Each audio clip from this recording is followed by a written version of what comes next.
Okay.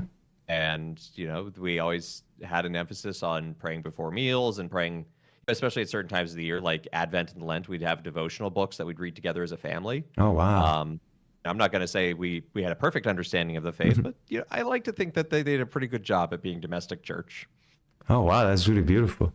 Yeah, no, and then in that regard, was there? Because at least, I mean, for me, my experience was a little bit different in the sense that I grew up in a Catholic culture, obviously being in south of Spain, but and then also my family was Catholic, but it wasn't like they weren't like my mother lived it in a very like like deep, but like not open way, like just in a very intimate way. To her, everything was obvious in essence. And then my father was like more on the like, intellectual side, but didn't really live it, or I don't know how to explain. Like, so it's like I was exposed to the arguments in favor of Catholicism, and I was witnessing to what faith does to a person's life. But it was kind of like from my own perspective, it was kind of like I didn't interiorize it until later.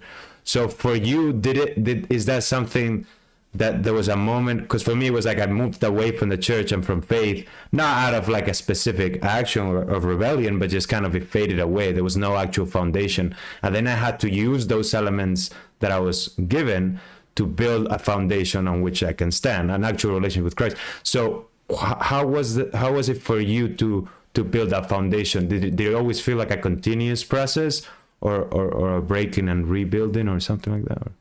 No, it's funny because people ask me, it's like, oh, did you ever fall away and Mm-hmm. return, or are you a convert? Or it's like, no, I was Mm-hmm. born and raised Catholic, and the only Sunday I have missed mass that I can remember is because I was traveling for the science fair, and chaperones weren't going to be able to take us because of timing reasons.